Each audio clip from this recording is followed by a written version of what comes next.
டாரடெக் choose அனைவருக்கும் இனிய வணக்கம். நல்ல தமிழில் எழுத வேண்டுமா அப்படின்னு சொல்லக்கூடிய கி பரந்தாமன் அவர்களுடைய நூல்ல இருந்து நம்ம ஒவ்வொரு பார்ட் வீடியோவாக நம்ம பார்த்துட்டு இருக்கோம். இதே மாதிரி பாத்தீங்கன்னா நம்ம எங்களோட டெஸ்ட் சீரீஸ்ல ஜாயின் பண்ணிருக்கிற ஸ்டூடெண்ட்ஸ்க்கு நாங்க தமிழ் மரபு இந்த மாதிரி நிறைய நூல்கள்ல இருக்கக்கூடிய அவுட் சோர்சஸ் ஒவ்வொரு வீடியோவாஸா கொடுத்துட்டே இருப்போம். ஏன்னா நீங்க அவுட் சோர்சஸ் எவ்வளவுக்கு எவ்வளவு நீங்க டெய்லி ரொட்டீன்ல ப்ரிப்பேர் பண்ண ஆரம்பிக்கிறீங்களோ அது உங்களுடைய டெய்லியில ஒன்னா மாறிடும். ஸோ நீங்க எவ்வளவு சீக்கிரம் ப்ரிப்பேர் பண்றீங்களோ ரிவிஷன் பண்றதுக்கு வசதியா இருக்கும் அப்படின்றதுனால. ஸோ நீங்க இன்னும் நம்மளோட டெஸ்ட் சீரீஸ்ல ஜாயின் பண்ணலாம், ஜாயின் பண்ணி யூட்டிலைஸ் பண்ணிக்கோங்க. சொற்கள் இலக்கணத்திற்கு பயன்படக்கூடிய வகையில் பெயர்ச்சொல், வினைச்சொல், இடைச்சொல், உரிச்சொல் அப்படின்னு சொல்லி ஒரு செக்மெண்டா பிரிக்கிறாங்க.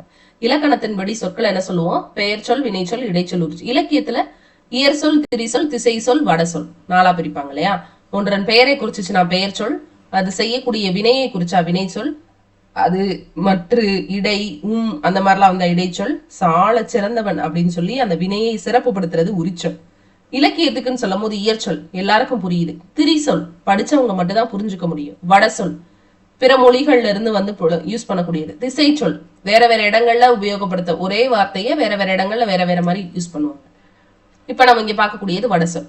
வடை சொல்லும் ஒரு திசை சொல் தானே அப்படின்னு சொல்லி கேட்கலாம். உண்மையா பார்த்தோம்னா வட சொல்லும் திசை சொல்லாகவே கொள்ளணும். என்றாலும் நம் முன்னோர்கள் அதற்கு சிறப்பு கொடுக்கக்கூடிய வகையில தனியிடம் வகுத்து வச்சிருக்காங்க. வடசொல் பற்பல நூற்றாண்டுகளாக தமிழோடு வழங்கி வந்ததுனால கிமு 4ஆம் நூற்றாண்டில் வாழ்ந்த தொல்காப்பியரும் வடசொல்லை தமிழில் பயன்படுத்தக்கூடிய முறையை பத்தி சொல்லியிருக்கிறாங்க. கிபி 12ஆம் நூற்றாண்டில் இருந்த பவனந்தி முனிவரும் வடசொல்லை தமிழ் மொழியில் பயன்படுத்தும் முறையை சொல்லாமல் இல்லை, பிறரும் சொல்லியிருக்கிறாங்க. சங்க நூல்களிலோ வடசொல் மிக மிக குறைவாக தான் இருக்குதான். சங்க நூல்கள்ல வடசொல் மிக மிக கம்மி. வடமொழி நூல்கள்ல காணப்படக்கூடிய சமய கருத்துக்கள் தமிழகத்தில் புகுந்த காலத்திலும் வடமொழி புராணங்கள் தமிழில் மொழிபெயர்க்கப்பட்ட காலத்தும் வடசொற்கள் தமிழில் மிகுதியாக புகுந்துருச்சு. தாய்மானவர், அருணகிரிநாதர், வில்லிபுத்தூர் ஆழ்வார் இவங்க எல்லாருமே தங்களுடைய பாடல்கள்ல வடசொற்கள் ரொம்ப மிகுதியாக புகுத்திருக்கிறாங்க. கிபி 19ஆம் நூற்றாண்டோட இறுதியிலையும் வடசொல் பெய்து எழுதிய வழக்கம் பெரிதும் காணப்பட்டது. ஐ அப்படின்றத சொல்லும் போது அது வடமொழி ஆகிறது. ஆனா இங்க பாருங்க, ஐங்கிறது தமிழ் எழுத்து, உயிர் எழுத்து. ஆனா இங்க பாருங்க, ஜான்னு சொல்லும் போது அது வடமொழி ஆகிறது. ஜன்னல் வடமொழி சொல் அப்படின்னு சொல்றாங்க இல்லையா? அப்ப இத பாருங்க, தவஜ பிள்ளை, ரஜம் சொகுஜா இருக்கிறது, இந்த மாதிரிலாம் சொல்லுவாங்க. தமிழ்ல ஷா அப்படின்றதும் வடமொழி சொல் தான். ஆஸ்டு குஸ்டி இந்த மாதிரிலாம் சொல்லுவாங்க. சோ ஒரு காலத்துல வடசொல் பெய்து பேசுறதும் எழுதுறதும் மேன்மையாக கருதப்பட்டது. அதாவது வடசொற்களை போட்டு எழுதுறதே ஒரு பெருமையா இருந்துச்சு. அடே அப்பா ஒரு பெரிய ஆளு அப்படின்ற மாதிரி இருந்துச்சு. இப்படி செஞ்சிருந்ததுனால வடமொழி உதவியின்றி தமிழ் இயங்காது அப்படிங்கிற ஒரு கருத்து வந்துருச்சு. இந்த கருத்து தப்பானது அப்படின்னு சொன்னது கால்டுவெல்.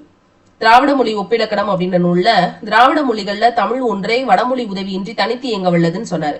வடமொழி உதவியின்றி தமிழ் இயங்கும் அப்படிங்கிறதுல டவுட் கிடையாது. அப்படி இருக்கும் போதும் இன்னைக்கும் திருமண அழைப்புதல்களையும் கோயில் திருவிழாக்களையும் வடசொற்கள் நிறைய இருக்கு அப்படின்னு சொல்றாங்க. ஏறக்குறைய 50 ஆண்டுகளாக தமிழ்நாட்டுல வடசொற்களை நீக்கி எழுதக்கூடிய அந்த தனித்தமிழ் இயக்கம் மறைமலடிகளுடையது. அந்த இயக்கத்தால நிறைய நன்மைகள் ஏற்பட்டிருக்கு அப்படின்னு சொல்றாங்க. வடமொழியை வெறுக்கிறதா அதுக்கு அர்த்தம் கிடையாது. தமிழே கரெக்டா எழுதணும் அப்படிங்கிறதா அதோட அர்த்தம். பாஷை என்பதை பாடை என்றாக்கி எழுதணும் அப்படின்ற அவசியம் கிடையாது. பாஷைங்கிறத போய் நான் தூய தமிழ்ல பாடைன்னு நாங்க சொல்றது மொழின்னு எழுதுங்கன்னு சொல்றோம் அப்படின்றாங்க. வடசொல்லுக்கு தமிழ் சொல் எழுத தெரியாதவர்களும் தமிழறிவற்றவர்களுமே வடசொற்களை மிகுதியாக எழுதுறாங்க அப்படின்னு சொல்லி நிறைய வடசொற்கள் கொடுத்திருக்காங்க. பாஷை மொழி, ஸ்நேகம் நட்பு, விவாகம் கல்யாணம், பணிக்கிரகணம் இது 3மே வட சொல்லலாம். இதுக்கு பொருத்தமான சொல் திருமணம். முகம் நல்வேளை, முகூர்த்தம்னா என்னது? நல்வேளை. சந்தோஷம் மகிழ்ச்சி, சக்தி ஆற்றல், ஜலம் தண்ணீர், சாதம் சோறு, சந்தேகம் ஐயம், கஷ்டம் தொல்லை. நல்லா கவனிங்க, கஷ்டம்ன்றதே வட சொல்லலாம். நஷ்டம் இழப்பு, பரீட்சை தேர்வு, வருஷம் ஆண்டு. இப்ப நம்ம வருடம்னு எழுதுறோம் இல்லையா?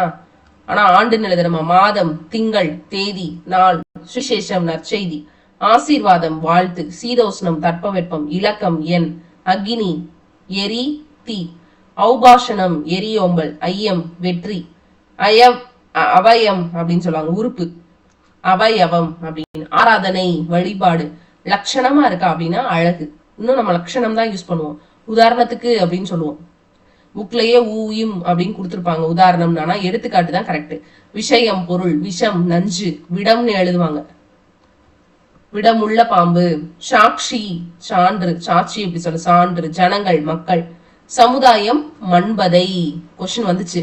ராகம் பண், சூரியன் பகலோன், சந்திரன் நிலா மதி, விருட்சம் மரம், கற்பக விருட்சம்னு சொல்லுவாங்கல்ல. நகரம் பேரூர், கிராமம் சிற்றூர், மோட்சம் வீடு, மோட்சம்னா வீடு. அசுத்தம் துப்புரவின்மை, பாரம் சுமை. அதே மாதிரி அவகாசம் ஓய்வு, சந்தர்ப்பம் வாய்ப்பு, மார்க்கம் வழி, சிவமதம் சிவனரி, யாத்திரை வழிச்செலவு, இந்து மகா சமுத்திரம் இந்து மகா கடல், பிரயாணிகள் வழி செல்வோர், தர்மம் அறம் கடமை, நியாயஸ்தலம் வழக்கு மன்றம், மனம் உள்ளம், மந்திரம் மறைமொழி, தாமரை முளரி, வேகம்னா விரைவு, உற்சவம் விழா, ஆகாயம் வானம், யமன் அப்படின்னா கூற்றுவன், எந்திரம் பொறி, யுத்தம் போர், வீரம் மரம், காரியதர்ஷி செயலாளர், காரியாலயம் அலுவலகம், பந்துக்கள் அப்படின்னா உறவினர்கள், ஸ்ரீலஸ்ரீ அப்படின்னா தவத்திரு, சாமியார் அடிகளார், நிபுணர் வல்லுனர், மரணம் சாவு இறப்பு, உத்தரகிரியை நீத்தார்கடன், இதெல்லாம் ரொம்ப முக்கியமான வேர்டு, நீத்தார்கடன். வாலிபர் இளைஞர், அப்ப இளைஞர்னு தான் சொல்லணும், வருத்தப்படாத வாலிபர் சங்கமே தப்பு, இளைஞர். பாலர்கள் கிடையாது சிறுவர்கள், ஐக்கியம் ஒற்றுமை, சமீபம் அண்மை. அதே மாதிரி பாருங்க, சாசுவதமான அப்படின்னா நிலையான, தற்காலிகமான குறிப்பிட்ட காலத்துக்கு, காரியம் செயல், ஞாபகம் நினைவு. இந்த மாதிரி வட சொற்களை புகுத்தும் போது பொருளறியாமல் எழுதுறோம். நிறைய அழைப்பிதழ்கள்ல எங்களுடைய கிரகத்தில் நடைபெறும் பாணிக்கிரண மகோற்சவம் அப்படின்னு சொல்லுவாங்க, அதாவது கல்யாணத்தை அப்படி சொல்லுவாங்க. கல்யாணம்ன்றதே தப்புதான், திருமணம்னு சொல்லணும் இல்லையா.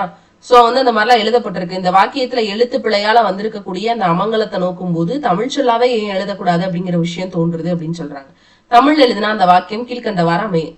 எங்கள் இல்லத்தில் நடைபெறக்கூடிய திருமணத்துக்கு தாங்கள் தங்கள் உற்றார் உறவினர் நட்பு சூழ பந்து மித்திரர்களோட வாங்கம்பாங்க. இந்த இருக்கு பாருங்க, தங்கள் இஷ்டஜன பந்து மித்திரர்களுடன் எங்கள் கிரகத்தில் நடைபெறும் பாணிக்கிரண மகோற்சவத்திற்கு தாங்கள் தங்கள் இஷ்ட பந்துமித்திரர்களுடன் விஜயம் செய்து மேற்படி வாதுவரர்களை அப்படின்னா வனமக்களை கொஸ்டின் கேட்போம். சோ ஆசீர்வதிக்குமாறு கேட்டுக்கொள்கிறோம். சரிங்களா. அடச்சொற்களை அறவே நீக்க எழுத முடியுமா, அப்படி எழுதுனா அது எழுதுறது விளங்குமா அப்படின்னு கேட்கலாம். கூடிய மட்டும் அந்த மாதிரி எழுதுனா புரியும். சரிங்களா. சோ அந்த மாதிரி தமிழ் அந்த சொற்களாக மாத்தி எழுதும் போது மட்டும்தான் தமிழை வளர்க்க முடியும் அப்படின்னு சொல்லியிருக்கிறாங்க. சோ இன்னைக்கு இந்த பார்ட்ல நம்ம வடசொல் பத்தி பார்த்திருக்கோம். நன்றி.